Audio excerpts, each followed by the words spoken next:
It was great being back in Japan. It was a rush though, it was a little bit too quick. I wish we'd had a bit more time, and also it was hot and very humid, and particularly Osaka, it rained. And doing guitar solos in the rain, you know, you can be a hero, but it's not that much fun. So I would love to see some video of that because it makes it something completely different. You know, you soak in wet and your fingers get all soft, and it's like an endurance test. You know, you have to kind of keep in your mind that you're entertaining people and that they are still there. Having said all that, it was great because the response was great and it was fun. Yeah, I could have just done with a little bit more time to look around, you know, because Japan's a wonderful place and one of the places that we really grew up in Japan, so it would have been nice. You know, we have to go back. Always Japanese food, yeah, but as I say, it was a rush. We didn't have that much time. A little bit in Tokyo. Yeah, it was interesting. I mean, also, I'm not 25 anymore. You know, in the old days, I would do all night. You know, we'd go out and drink and eat or whatever. And then I would get up in the morning and do towers and gardens and whatever. You know, now I have to concentrate on keeping the energy and keeping healthy. But I did go up the new tower, which is called, is it the Sky Tree? Which was very cool. I like towers because you get a perspective on the world. And Japan and Tokyo is just such an incredible city, you know, always building. It's quite awesome. So I enjoy that. It gives me a little feeling of perspective, and I like the food. I had some really nice traditional Japanese food. I'm vegetarian, so I like to have the old Buddhist food, which is really nice. So yeah, it's a good time. Too quick.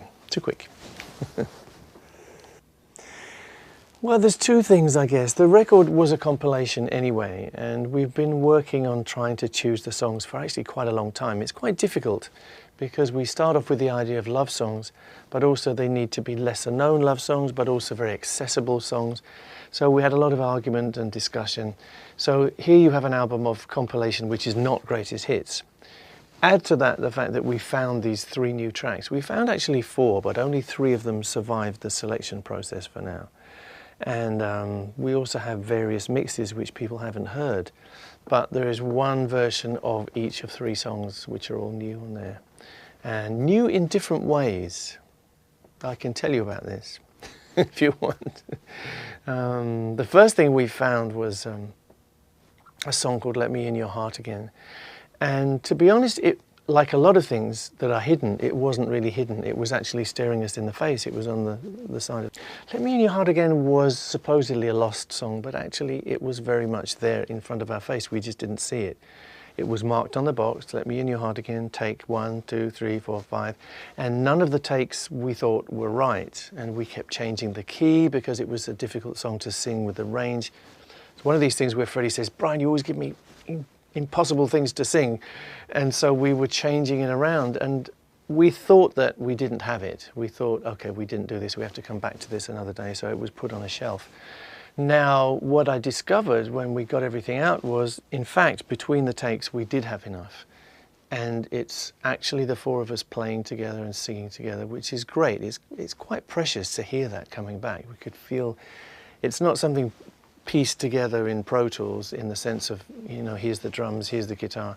It was actually played together and it feels good. There's no clicks, of course, you know, we just play instinctively.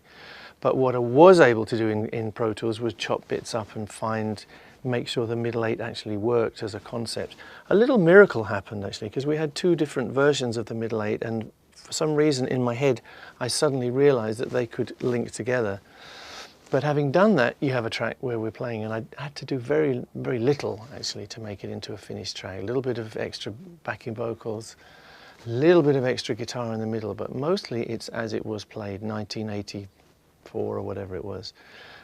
So I got very excited, because here we have a track which we thought was lost, but it's found. So that was a song that you wrote? Let Me In Your Heart Again, I wrote at the time, yeah. And was that recorded at the same time as Radio Gaga and Break Free? I think so. It's that period in Los Angeles, right where we are today, yeah. In the record plant, in the old record plant. So why did such a beautiful song, you know, get kind of shelved? And what's the message behind the song, too? Well, you know, if you don't think it's happened, you have to shelve it. You know, sometimes you get to a point where you think, okay, we can't do this anymore. We're banging our heads against the wall. Let's try something different. And then you think you're going to come back to it, but life gets busy and you never do. What's the message of the song? It's a song about lost love and maybe trying to find it again. Okay. And the song that a lot of people are talking about is There Must Be More to Life Than This. And could you talk about, so how did this song come into being? There Must Be More to Life Than This started off as a song that Freddie brought in to be a Queen song. So we played it and we have backing tracks. Freddie playing piano and me playing guitar, Roger playing drums, John playing bass, you know, the old Queen format. And then again, this is a song which never got finished. We thought, it's okay, but it's not quite finished. It needs a little bit more of this, a little bit more of that. And at some point during this process, Freddie went round to see Michael Jackson, and the two of them obviously sat there and thought, oh, we'll have a go at this song, you know. And there's a couple of others that they kicked around.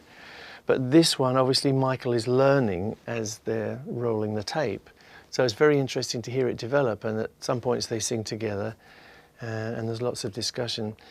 We knew it existed because there was a rough mix kicking around on a cassette, very low quality. But what happened was we were able to find the original multitracks that they'd worked on. So once you've got that, you have the multitracks with Michael and Freddie, you have the multitracks from Queen here. So we were able to bring them together and make a complete track, you know, a finished track. And there's various ways you can cook the pie, you know, and there are various ways. And we did it one particular way, which actually nobody's heard yet, which I think is rather good. What we did was we gave it to William Orbit, who's an old friend, and he did another mix, very much sounding like the band, which I think is very nice. And that's the mix which we've managed to sort of get past all the obstacle course, and that's the one that people will hear right now. They were friends, yeah, and we used to see Michael quite a bit. Michael was around at some of our concerts, and he liked, you know, he was very excited about Queen music, and he loved Freddie. He definitely loved Freddie. He loved our light show. He liked the presentation, you know, so he was a person that we knew, and Freddie and he spent some time together, and I think some of it was casual, some of it was just, you know, enjoying a meal or a drink, and then they went into the studio to see what happened. Yeah, we knew Michael quite well. I remember spending time at airports with him, because sometimes when you're on tour at the same time, you cross at certain points and you find yourself in the same airport lounge. I remember Michael playing games with Jimmy, my son, who was, I don't know how old he was at the time. He was a small child at the time. And yeah, he was just someone that we enjoyed having around. Sometimes you hear something and you think, oh, wouldn't it be interesting if there was a different arrangement? And this song was written as a disco track very quickly by Freddie, and we all played on it at the time, but it was for a separate project. It was for the Metropolis film in conjunction with Giorgio Moroder, who was doing the soundtrack for it. So Freddie wrote the song, it's really Freddie's song, very quickly and put it on the track.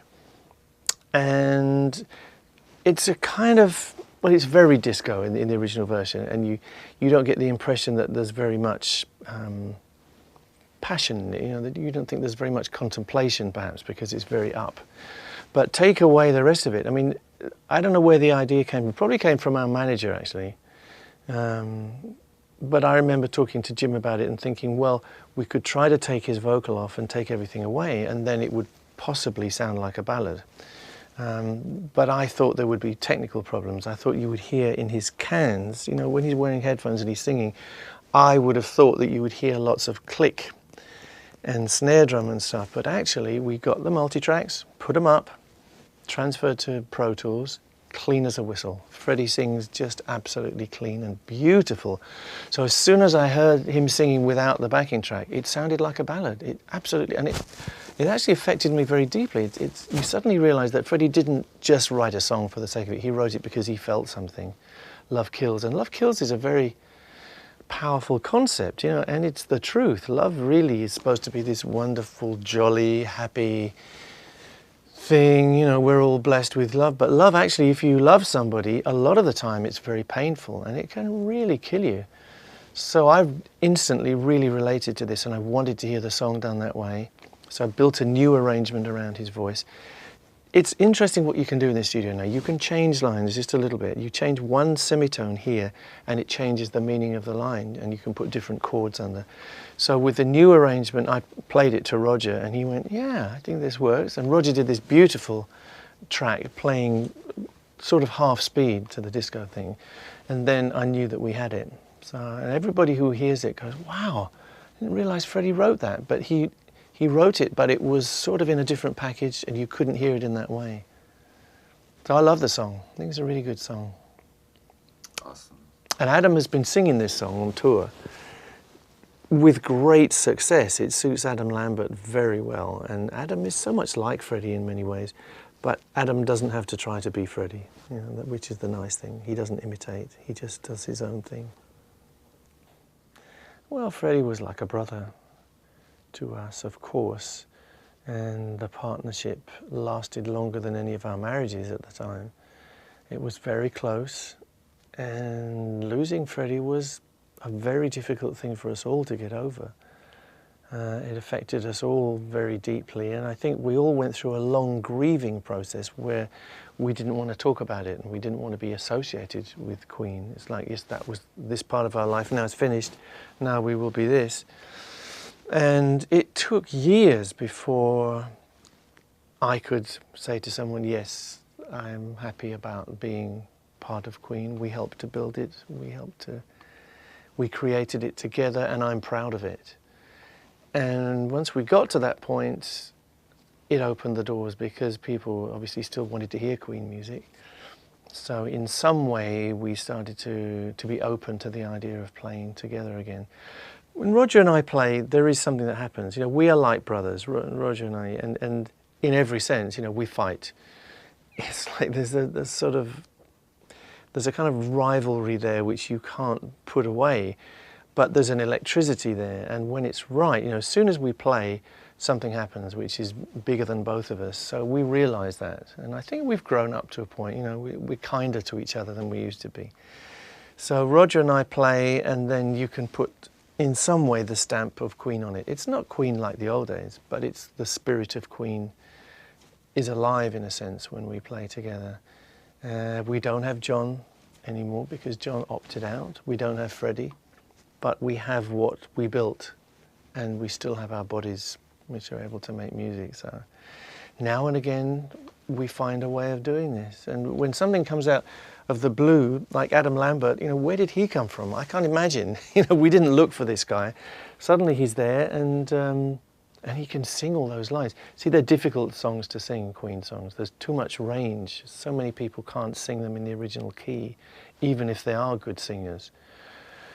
Adam comes along, he can do it easy. You know, he can do it in his sleep, you know, and he can sing higher than even Freddie could in a live situation. So I think Freddie would look at this guy and think, yeah, okay. You know, there would be a kind of, you bastard, you can do this. And Adam also has this presentation thing. He is a showman. He doesn't have to try. He's a natural. In the same way that Freddie was, you know. Some people walk on a stage and they are able to do this. They're able to connect with an audience, and Freddie had it without a doubt, and Adam has it also. So for a band, this is very important. Everybody's doing their thing, but you need that connection, you need that channel, and Adam is great. Not yet. I don't know. You know, we have this window of opportunity with Adam, and if that window closes, I don't think we'll be doing anything for a while, because you don't put things together that easily. They don't happen every day. So I think when Adam wants to go off and resume his normal career, then we will probably close up shop for a time. It's wonderful to be able to do this stuff right now, though. As I say, we didn't look for it. We don't need it. We have lives, we have family, we have various passions which we need to pursue. But if that door is open, to stand Queen up one more time is worth it. It's worth doing.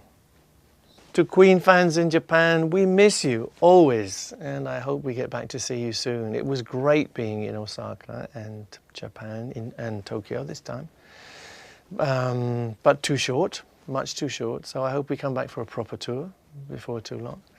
And you're always in our minds, always in our hearts.